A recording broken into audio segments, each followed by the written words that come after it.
when is the right time to make changes to how you're doing stuff. It almost gets built up as this Hydra type Leviathan in their minds that it becomes so terrifying that they just don't want to deal with it, and they fall back into, well, it's been working, why do we need to change? The biggest one would have to be the pain factor, I think. Like, how bad is this problem already hurting you enough to make you want to change it and follow through with it? They know they should be making those changes for the business. The things that they should be doing, that they've been thinking of doing, the constant things that they say, I should be doing this. I want you to hear me right now. I am calling you out on that to quit fucking around and actually do the things that you know you're supposed to be doing. Welcome everyone to this week's episode of the Real Profit, Real Perspective podcast. Unfortunately, we don't have any really super cool guests with us. That was a last week thing. So you are back to just the amazing Mr. Bannister and me. Speaking of amazing, Mr. Bannister, how are we this week? Hey, I'm here. And you know, this happens to be one of my favorite places, so doing pretty well, despite not having a third party this week. We're definitely gonna have to get more guests. It is kind of fun. I know we were talking about this a little bit to learn. I know we talk about this a lot, learning from other people, but really having the chance to learn from other business owners, other professionals, kind of seeing, where we are having all the same sorts of struggles, the same things where we all sit there and go, God, I need to get better at this. And, the different places where we get to see that some people are, doing it better than we are, and, vice versa. So it is weirdly affirming, I guess, to also have people say that they struggle with the same stuff. You start to think, are we the idiots? Like, is it just me? Is everybody else in this boat? Oh, good. Oh, you were bad at this as well. Oh, thank God.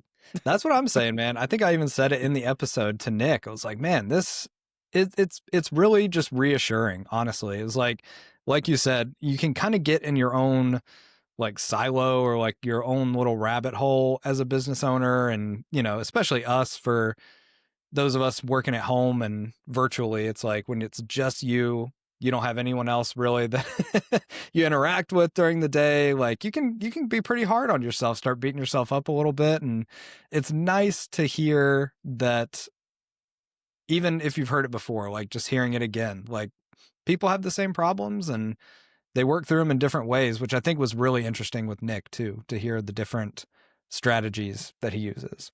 Yeah, Nick's an amazing guy. I always enjoy every time I get to have conversations with him. And, Absolutely. I know you you mentioned those of us working from home as I'm sitting here. See, behind me looks really fancy, obviously, with the cat tower and all the stuff that I've got laid out. But I do basically work out of my bedroom. So when things get really busy, I will suddenly realize that I have spent probably 20 of the last 24 hours in the same room between work and sleep and recreation. And I can tell you, particularly in the depth of winter when I'm not going out or just really grinding away at work, you get a little stir crazy. Not a little, you get a lot stir crazy, particularly when a week goes by and you go, I really need to get out of this room. I have the same thing happen. It usually piles up for me after about a week, when, Monday and Tuesday, you're hitting it so hard. You're like, oh yeah, I'm refreshed and ready to go for this week. And then Friday, I'm like, I haven't left this house all week. I think I was working till about 1 a.m. last night. Took a little bit of time off to play a little bit, then had to do the editing and all that good stuff. But that's when I then realized, because then I get up, basically make coffee, grab breakfast, and it's kind of like once I'm up, go down to the kitchen and then come back. Like, yeah, I've spent 32 of the last 34 hours in this room. We probably should dedicate an episode to mental health and, how to that's what it sounds like this one's really turning I into. I know. I we'll push those ones away a little bit. It was just nice to, talk to somebody else, but yeah, man, that the grind can get you. I'm doing great. Yeah. I was going to ask, are you okay over there? Nope, not in the slightest, but that is okay. That is what I signed up for at some point. It's okay to not be okay. Don't fucking patronize me. But we were talking earlier. Well, we've been talking a lot before this. After we had to deal with all of our stupid tech issues. Shout out to having to turn off graphical acceleration to get Ryan's camera to actually work. Because all you people want to see my beautiful face, luckily. Fun fact, we actually have hundreds of comments that have been left on every video that you're not on saying, "Where is Ryan? We miss his beautiful face." I appreciate the reassurance, but I think the algorithm has honestly shown us kind of the opposite of our content that does better with you only and not me. It was a fluke. It was an experiment. I think what it was all the comments.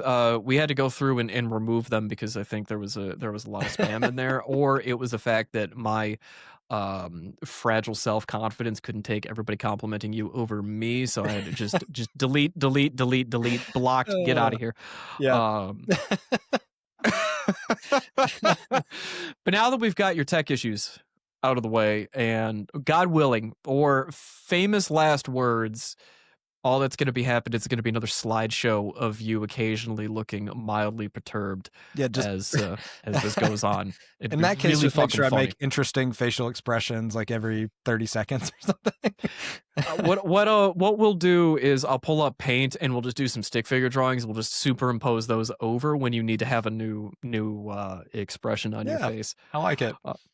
But once we were done debugging your technical problems and praying that the gods of the the machine god, praise the Omnissiah, will smile on us. One of the things that actually came up earlier today, it was when I was talking to a client.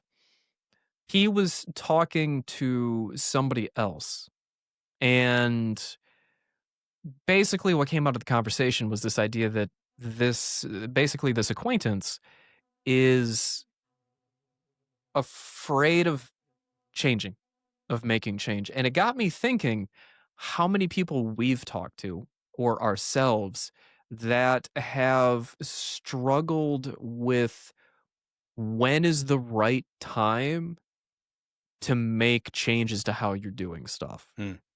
Yep. I want to say, have we covered this before? I swear it's ringing a bit of a bell. I think we've started to do enough of these that I'm starting to lose track of what we had talked about in the beginning. Have we talked about this before? It rings a bell for me too, but I don't believe we've covered it in full detail.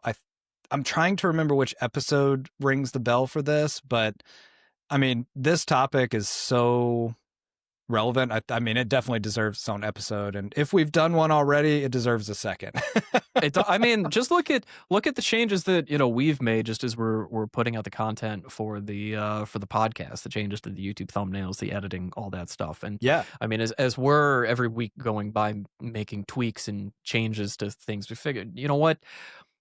If I start to hear rumblings of anything from clients, like usually I find there's a lot of similarity in that that there's a bubble in the stock market when your hairdresser is giving you stock tips.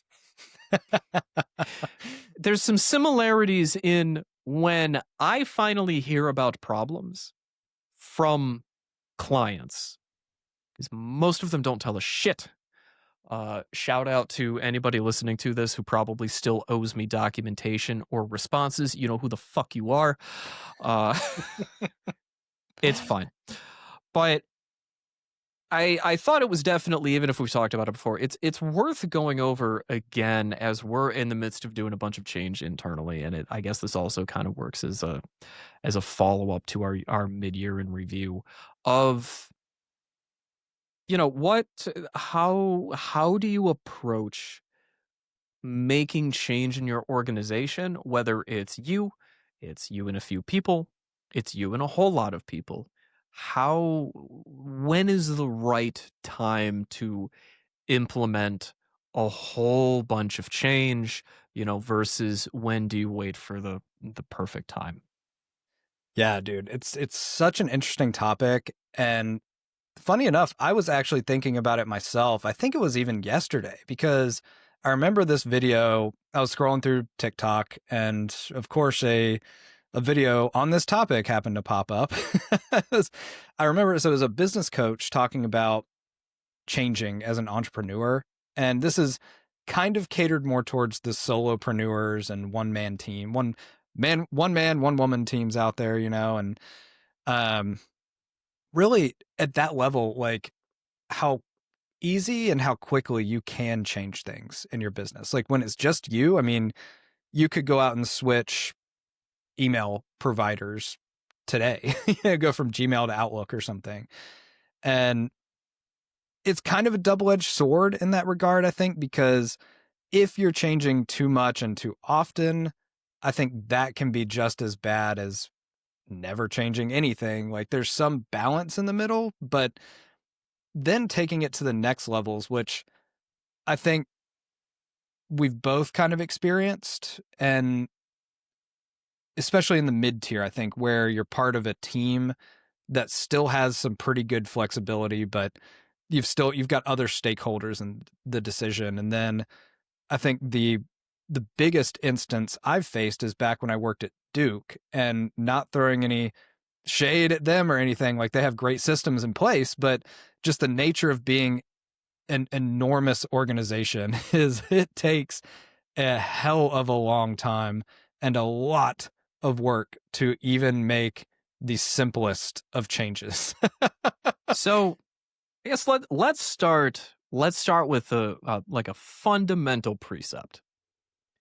Would you agree that the ease of change is directly in ease of change is inversely correlated to how many people are involved? As in, the less there are, the easier it is. The more there are, the more difficult it is. I think inverse was the right one, or That makes sense whatever. to me. Okay, that's all that matters. Everybody else, I don't care.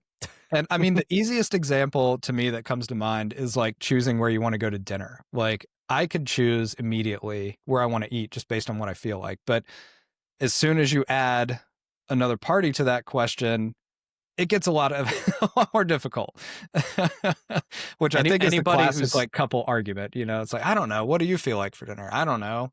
well, well, what do you want to do? And then God forbid you take about a half a dozen other people, and then everybody's all, well. I mean, I don't really like Mexican, but we could go to that Thai place. I don't really like Thai, and then suddenly you're cool. We all get McDonald's. Starve. I don't care. Pick something. Yeah. So I think Yep. everybody intuitively is on the same page that the more people you have involved with change, the harder it is going to be, simply because you have to get a bunch of people on the same page. Yep. So would you then agree? So if we start at that basic foundation, if you're listening to this and you are a small business, say 5 or less, really small, that part of your competitive advantage is the fact that it is far easier for you to implement change and execute on it than it is for an entity that has 10 times your payroll. Would you agree with that? Totally. And I think of it for my firm, um, in within the financial services industry as a whole, like comparing me to like a Schwab or a Fidelity, like that is a difference. And I call it a competitive advantage to me because I am able to adapt and move to newer and more versatile softwares, I guess you could say, for clients. Like being able to make change quickly for the best results for clients. Whereas the larger organizations, for better or for worse, are kind of tethered to, in some instances, like their own proprietary systems, like their own interfaces that they have to use, or um, those can oftentimes be in the Stone Age because they aren't keeping up with other companies who are more nimble and able to adapt. So, long answer, short, yes, I totally agree with that. All right, so now that we're both in agreement of things that we've talked about before and we knew we were in agreement on, but like a couple of good auditors, we'd like to ask questions we already know the answers to as And give three hypotheticals. different opinions to it. That was an unmodified opinion you just gave there. That's an audit joke that literally no one listening to this is going to get. Um, Auditors are too busy suffering in the audit room, not listening to podcasts. So I have seen a lot of times when I've talked to clients and when I've seen firsthand been involved in things that the idea of change, of making changes to things, I think oftentimes gets, I don't think misconstrued is the word, but it takes on almost its own quality in the minds of the business owners, that when they hear you need to make change, it's almost as if it's a great beast that they are going to have to vanquish. It's this whole ordeal that they are going to go through, and it's going to take a lot of planning and resources and time and commitment. And it almost gets built up as this Hydra type Leviathan in their minds that it becomes so terrifying that they just don't want to deal with it, and they fall back into, well, it's been working, why do we need to change? Why are we going to do all these changes? It's going to be, this whole stressful, terrible process. Why do we need to change? And Right. fundamentally, that's not what change has to be. Of course, we do like to try and give nuance when possible. And so, yes, there are circumstances where the change that you're going to have to implement is going to be a fucking pain in the ass for everybody involved. No one's going to have a good time. You're making a big change to a billing software that 50 people are using. It's going to suck. Yeah. There's no way around that. But particularly in smaller organizations, I would say, honestly, if you're under at the low end, if you're under 5 people or less in your organization, change should not be that difficult. Honest to God. You have so few people that you have to wrangle, and at that point, the different job responsibilities are probably very disparate, that it shouldn't be any sort of issue to implement changes because you're pretty much dealing with those people already. You don't have 2 or 3 or 4 or 5 degrees of separation. If you're a 5-person entity and you're struggling to implement change, that's not a problem of change management or anything. You've just got some problems with culture and working together as a team in the first place. It's not the change that's your problem. It's actually how you guys are running things in the first place that's causing the problem and why you can't get anything to happen. It's not change, it's the people, you know?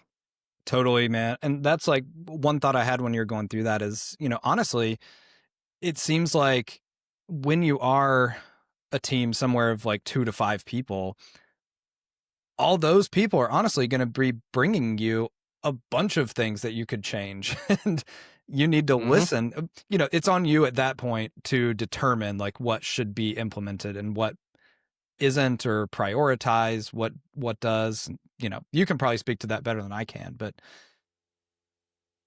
Yeah, I mean, we've got so I mean, with all of us, we are a team of 6 on my side. The firm is kinda split into 2. We have 2 separate teams that kinda work together, so to say that, we're a team of a dozen is not exactly okay, Miss Kitty, don't rub your head on the microphone, that makes noise.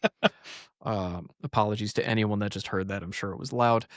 Um, we are really more like 2 teams of 6 that kind of work together. So when I want to implement changes to process, I have 5 other people that I basically have to wrangle to get that change implemented.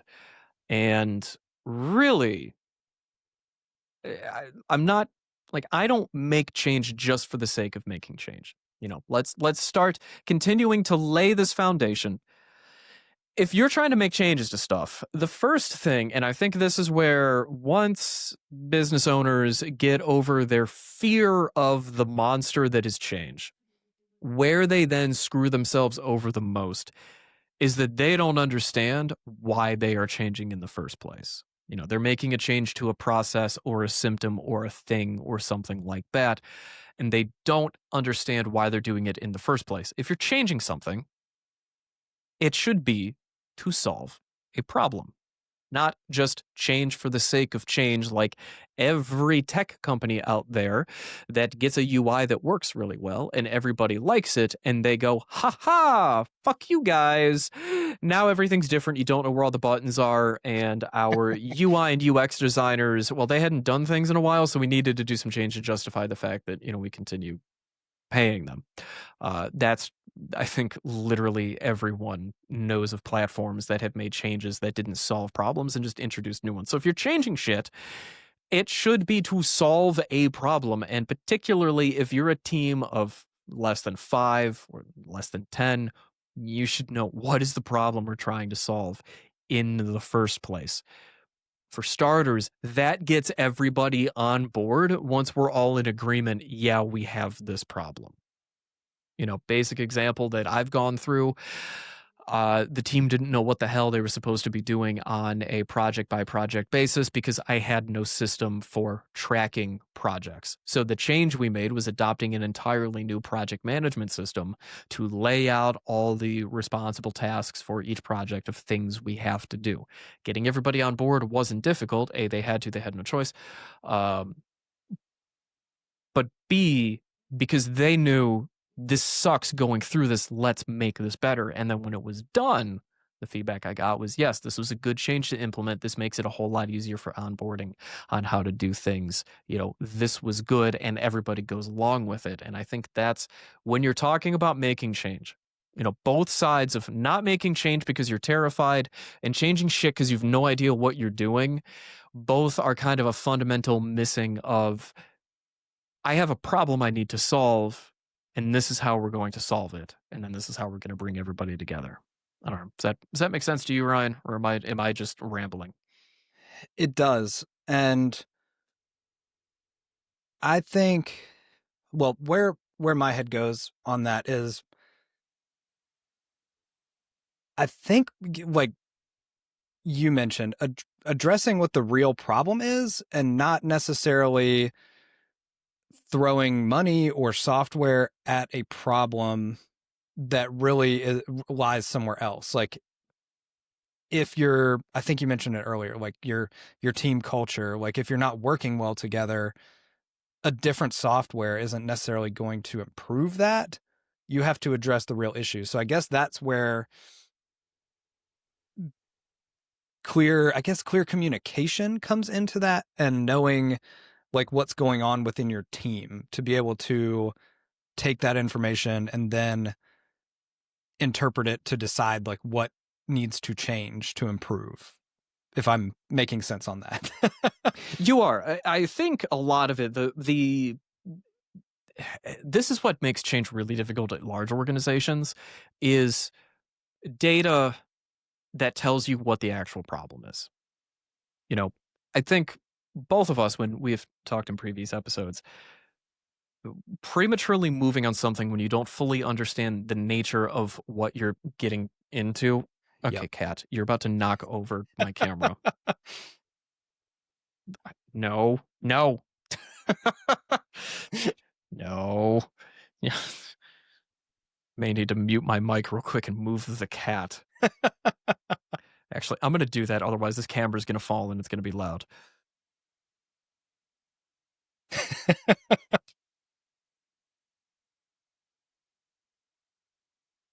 Okay, little bit of an impromptu thing. This is we'll do a little intro here. This is Miss Oh, Kitty. She's now a we get a hussy. cat. Mm-hmm. She's a little hussy. She gets all needy and wants attention. And yeah, there she goes. Look at this. Look at Yeah. her. She's like, oh my God, love me. Okay, good. Now please go. As a totally random, I need to oil that. As a totally random aside, she likes to yeah, I muted it to move it because my microphone stand is squeaking. But when I'm working on stuff, she will get on my lap and basically put her head right here in front of my face, and then she'll start to try and it's like, yeah, I love you too, but also this is getting a little weird. She'll start taking her paws and starting to reach out and like rub my face, and then she's like trying to put her paws in my mouth. I'm like, no, get those away from me. I know where they've been. Right. I don't know if that has to do with change management or anything, but there was no way to keep the flow of this going with the cat there. You Otherwise, decided that cat needed to move. I had a Otherwise, I had a problem, which was the foreseen my very tenuous stack of boxes that my camera sits on is getting ready to get knocked over because she's rolled on her side, needing the air. Oh yep. my God, I love you. I'm like, all right, we're gonna fix this one here. So we're gonna do something I've never done before, which is interrupt the normal flow of recording because there's no way around it. Which actually serves as a great segue for the next point that I think a lot of businesses misunderstand when it comes time to make change, which is that there is no perfect time to make changes to things. There is always something going on. There is always some other thing you're supposed to be dealing with. I'm gonna be really clear here. You will never have the perfect time to change everything. The perfect time was 6 months ago when you could have gotten it done by now and everything would be in place and you wouldn't have to worry about it. That was the perfect time. Yep. 6 months ago, the perfect time was 6 months before that because you had a bunch of other stuff going on. That is one that I struggle to get people. I'll admit when I'm working with clients to really get them to understand is there is no best time to make changes to things. All that's going to happen is that you're going to wait until the consequences of this problem are so severe that you cannot ignore it anymore, and now it gets bumped up the priority list. Like there's always shit going on. There's always things you got to deal with. There's always a catastrophe when you're in business. That's how it works. There's never a perfect moment to make a whole bunch of changes to things. But the only way you get to good is if you start that process, even if it's inopportune at that particular moment. I have seen clients where we have discussions and I go, hey, we need to get this system in place. We need to start. We need to make changes to how we're doing this. Okay. And their response is, okay, well, we'll have everyone, we've got to talk through what we're going to do and what that process is going to look like. And then it never fucking happens. It's just a Yep. constant like setting up of committees. Or I've seen where computer systems that would make life substantially easier for people are not implemented because it's well, we're too busy to do it right now. We're going to wait for a time in the future. Once we're done with our busy season, well, then that's the time to do it. But then other stuff happens and then it keeps getting pushed back. And now you've gone into another crunch period where you still could have all of these improvements that could have been in place multiple years ago, still aren't because it just keeps getting pushed off. That's the one that for me really gets me when I try to explain it to people is you're waiting for a moment that quite literally does not exist. Yep. There's never a perfect time, and it's never going to go smoothly either. Change, I mean, it's hard. That's Man, the I've made changes to shit where I was the only one doing it and it still didn't go well. exactly. I mean, I think like in my client work, like getting people to change financial behaviors and like make these systemic changes to their lives, that's a great example in itself, you know, of making the decision to do it's pretty easy. Like, you know, this is what you need to do.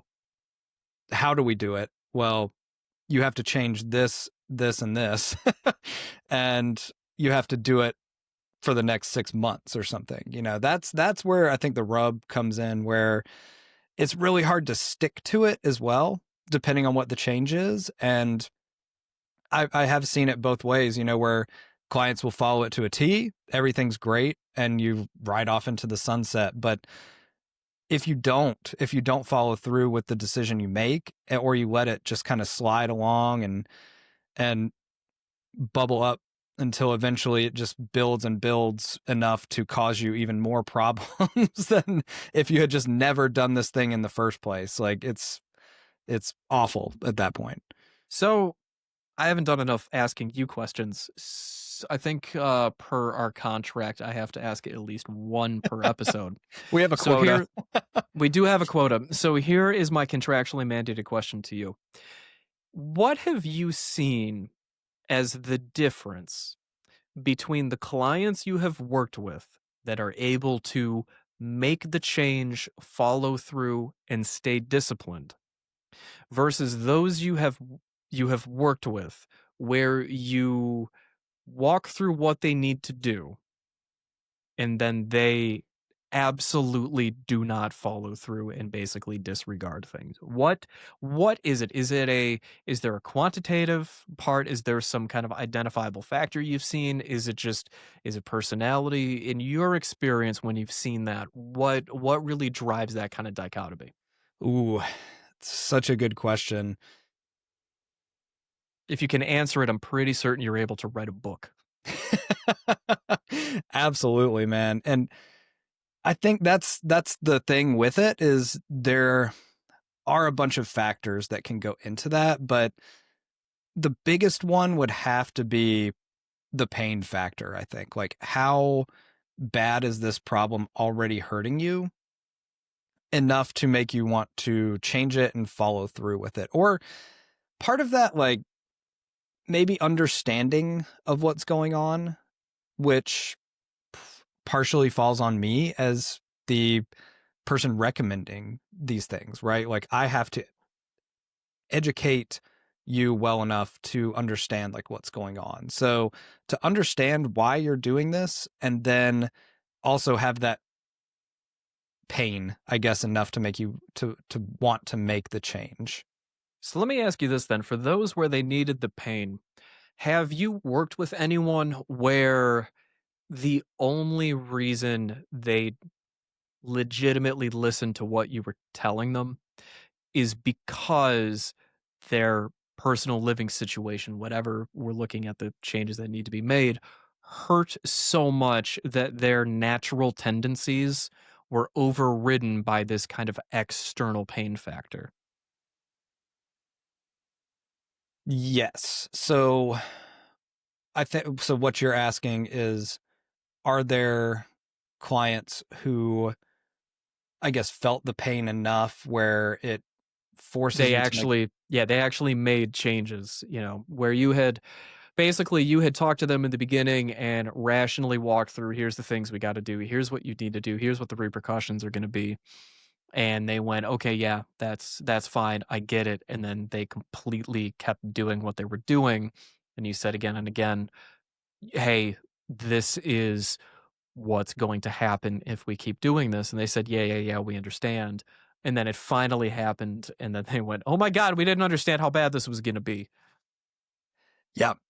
And it's really interesting in that too. I think that some clients who come after a problem has happened, like you're reacting to this problem, I've found a lot more motivated to fix it than those that we preemptively address, which, is a good thing that, some clients come to me before a problem happens. And eventually that's the case for everybody. Like once we've gotten you to the right point where we're planning instead of triaging like what's already happened, everyone's in that state eventually where we're preemptively addressing things. And I think there's some personality aspect to it where some people I think are just more intrinsically motivated to fix or like protect or hedge against things that haven't happened yet. And there's some people who just aren't until it hits. And I've seen it both ways because there are clients who have followed recommendations to a T and everything's great. And then there are others who have said, yeah, that sounds great. We'll do it. 6 months later, it's like halfway done. It's caused problems. And honestly, sometimes it can make the situation worse than if you hadn't done anything in the first place. It's amazing how much half-ass measures are sometimes worse than no measures at all. Yeah. It, I think a lot of it also comes down to, particularly in the topic of making changes to things. I mean, this has kind of turned into more of a how do you make change not just in business but also in life. And I mean, a lot of it, I think we've all seen people that can serve as examples of kind of how not to live life. Of, generally, now, obviously, there is a huge luck factor in what your life is going to look like. Everything from where you're born, who your parents are, so all that shit, right? But there is also a huge component, which is taking responsibility and attempting to make change in your personal life for what you're going to try to do. I think anyone listening who's already taken that step of trying to educate themselves a little bit more can think of somebody, whether they want to consider that individual in this way or not, but that kind of subconsciously comes to mind as they always make excuses for the stuff that happens to them without owning up to everything that's going on. It's other people's fault. It's not theirs. And Yep. I think the discussion on how to make change, besides these kind of the basic fundamentals, which is the less people you got, the easier it is. There's never a good time to do it, so we need to do it. We need to do it intelligently. The irritating part is that many of the counterexamples or things basically boil down to what are the personalities of the people that are involved. Yeah. And then at that point, the answers are as numerous as there are personality types. But you can either want to approach it as I want to get better at things, or wait for life to kick you in the teeth hard enough that you have no choice but to do that. When the alternative is death, you will change because 99.9% of people are not suicidal like that. They just aren't. So if you get kicked in the teeth hard enough, you're gonna make changes. You go through a project that is so fucking draining that by the time it's done, you're going, never again. We're never doing this again. Something has to change. I cannot keep doing this. A business is losing money for so long. Finally, you're gonna hit that point of trying to do things that you've been talking about doing for years because reality has kicked you in the teeth hard enough where you no longer can make excuses for why this can't happen. Right. In the same way as people that want to blame everything that happens to them on everybody else, eventually, hopefully, they hit a point where they go, I can't keep doing this anymore. I've got to do change. And I sympathize with the personality aspect of it, the personal component of making change. But then as the advisor, have to basically say, it also doesn't matter. You Yep. still have to do this.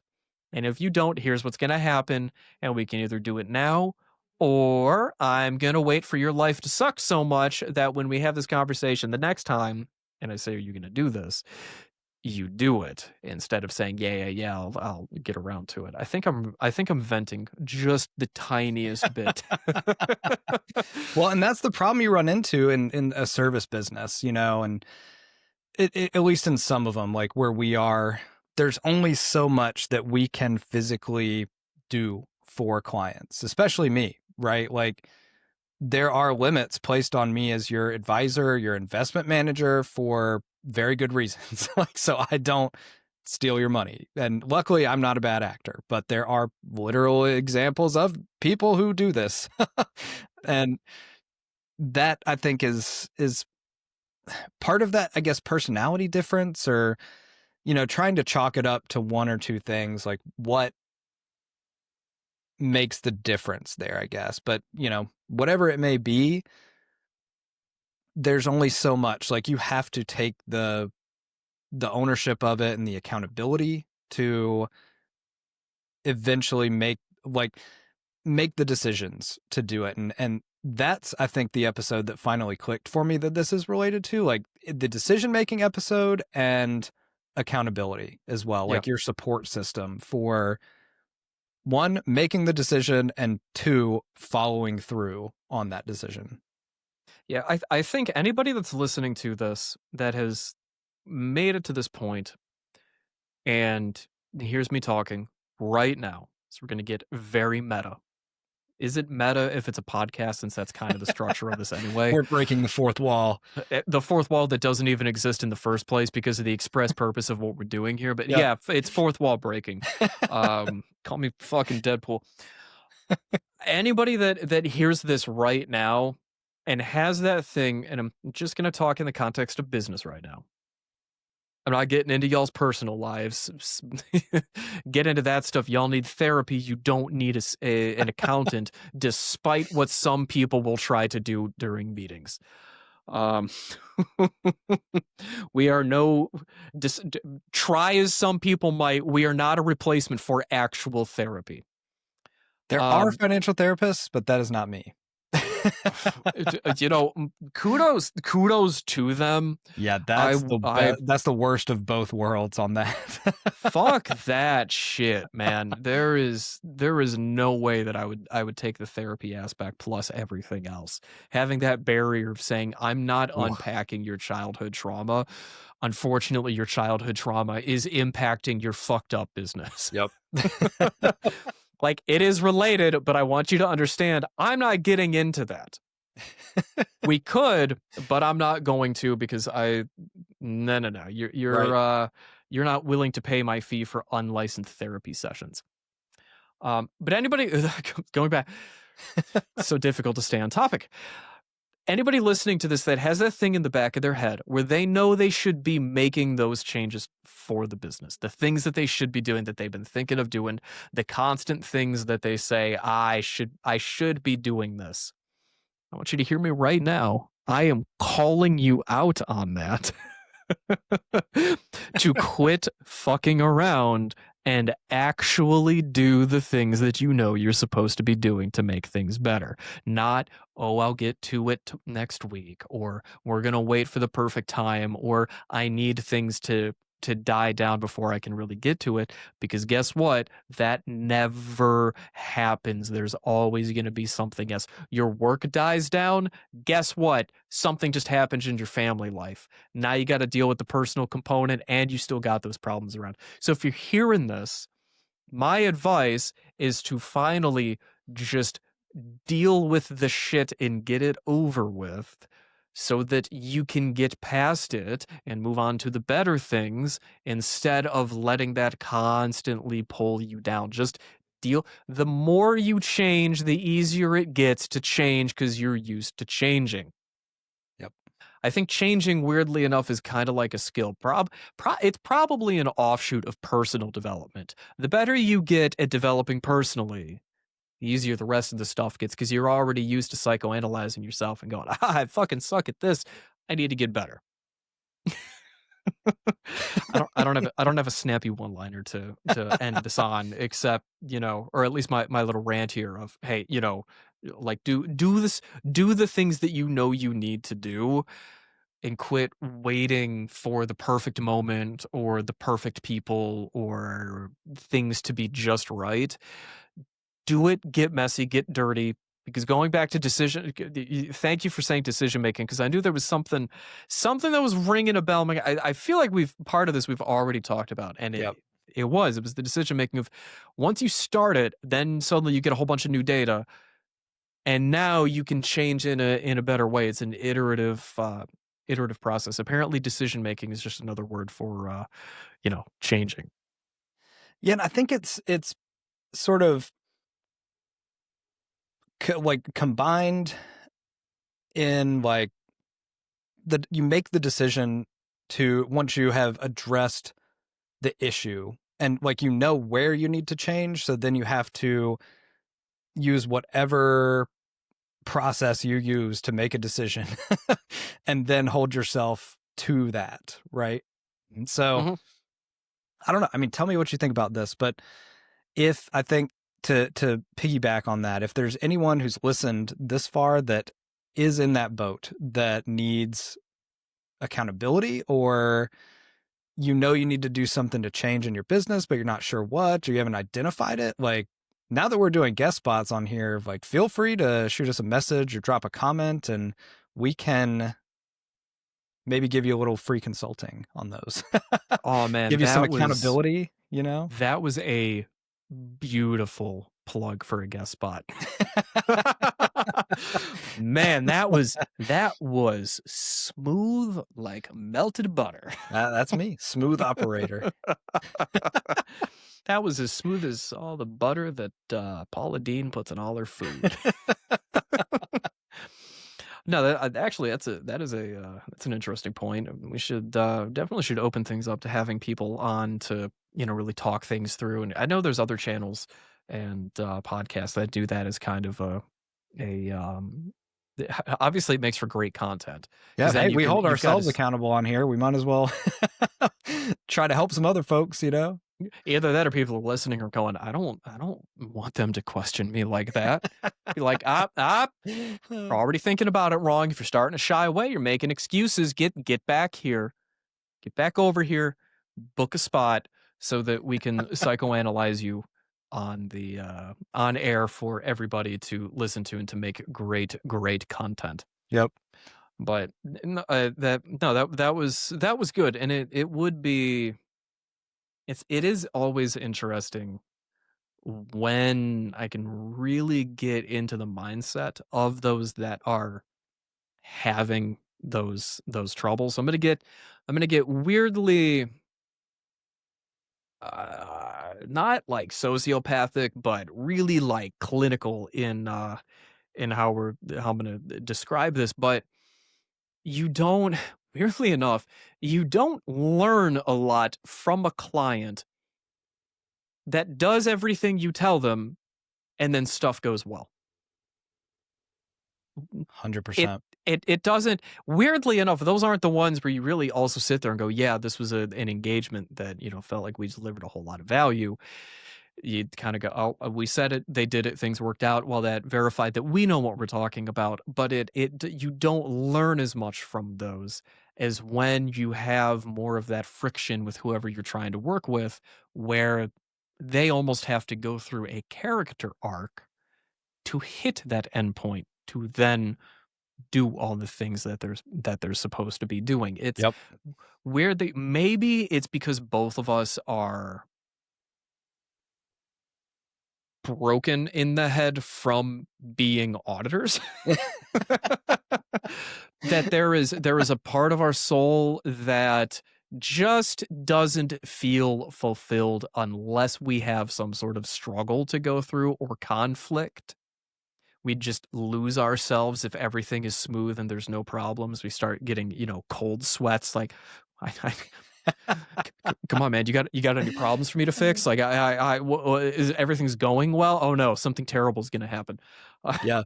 Well, and the funny part about it is that also gives you ammunition for future clients where you're like, if you don't do this, this can happen. And I have lived it and it is not fun. Don't do this, please. Oh, I the anecdotes that get shared that are the ones that we have personally gone through truly are the ones I hate retelling the most. Yep. I mean, it gives the best in the best kind of context. Nope, this isn't just secondhand. This is we went through this shit. But man, does it sometimes suck to really go through that. Yeah, experience really sucks in the moment, you know? I much prefer learning these lessons from other people, much in the same way that it's more fun to go out and people watch in a crowded place than it is to be the full on center of attention. Right? Unless you're a you're some absolutely, deranged content creator that goes out and, strips down to go into the streets of New York City. So we've all seen them. We all know who we're talking about. We're not talking about normal people. We're talking about those ones where you go, stay away from me. Yep. I much prefer to learn from other people than to have to sit there and go, oh shit. Mhm. And then share the stories of now Sonny, let me tell you how I screwed everything up and all the bad things that happened that I'm only now coming out of so you don't make those same mistakes. Yep.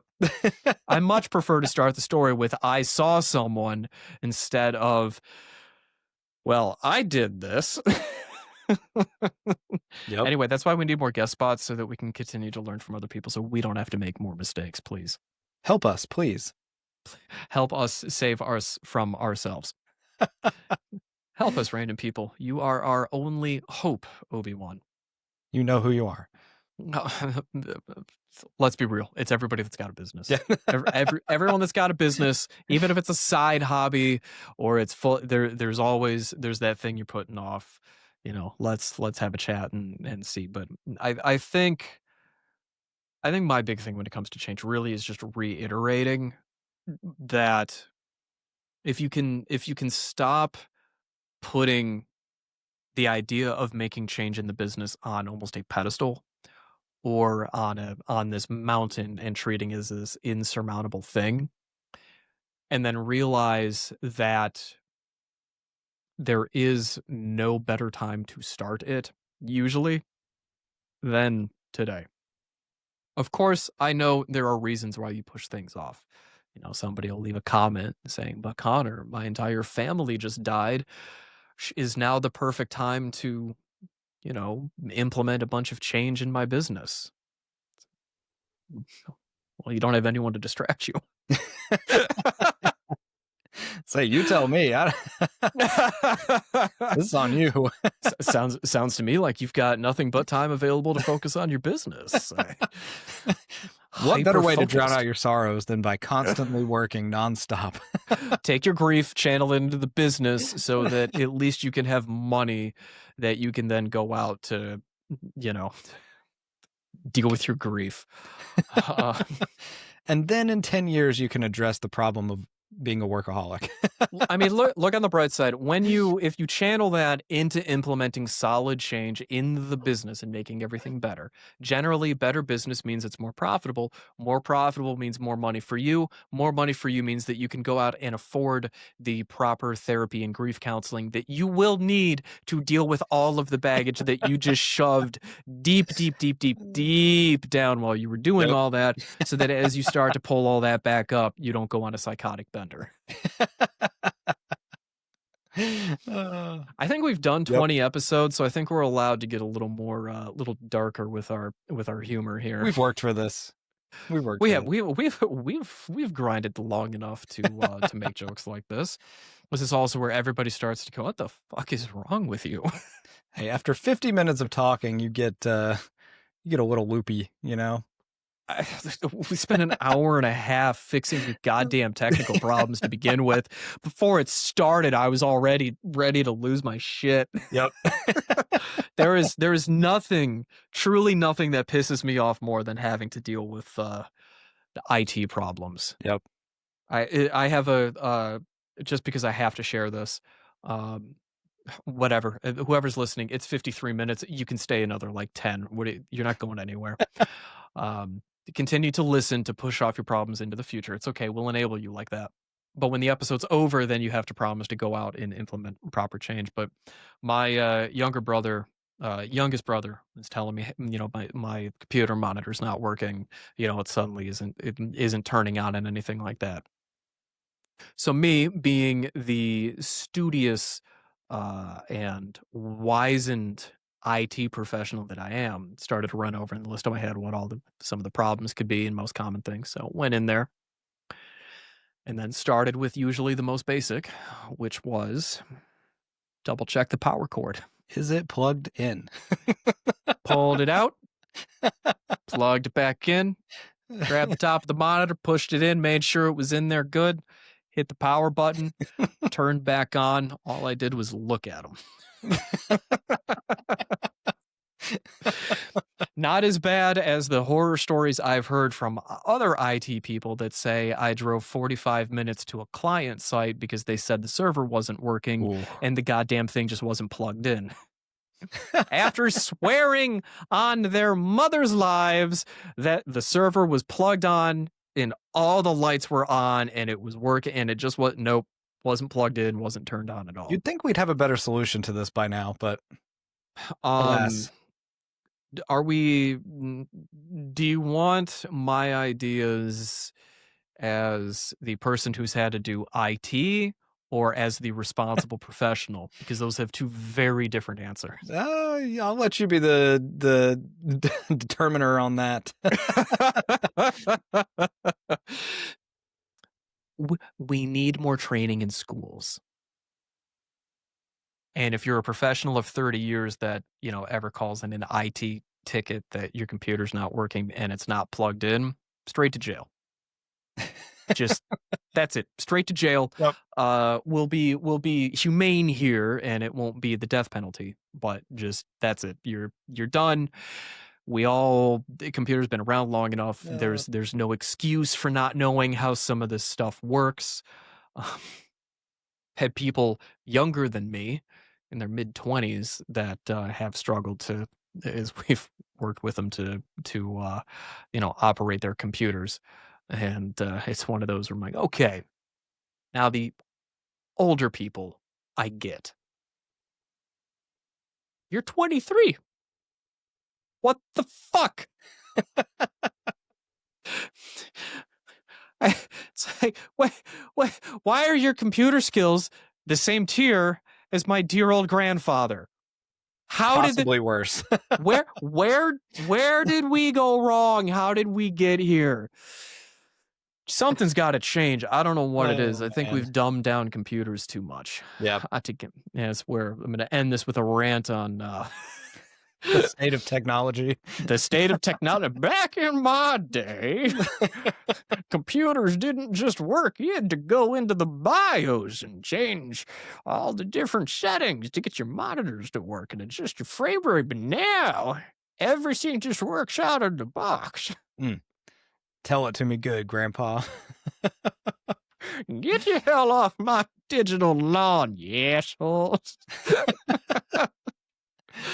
I think we're going to end on my old man impression. What do you think? Think that's as good a spot as any. I don't think there is a better spot. As always, if you've made it to 57 minutes and post old man impression, we truly appreciate everybody who tunes in to listen. We read every comment that is left, and we appreciate you taking time out of your day to listen to us both try to help you as well as rant about whatever random things are popping into my head. Yep. Ryan, you want to do our obligatory YouTube spiel? Well, hey, if you are listening this far again, thank you for everything. We greatly appreciate it. If you're on YouTube, smash that subscribe button and the like button.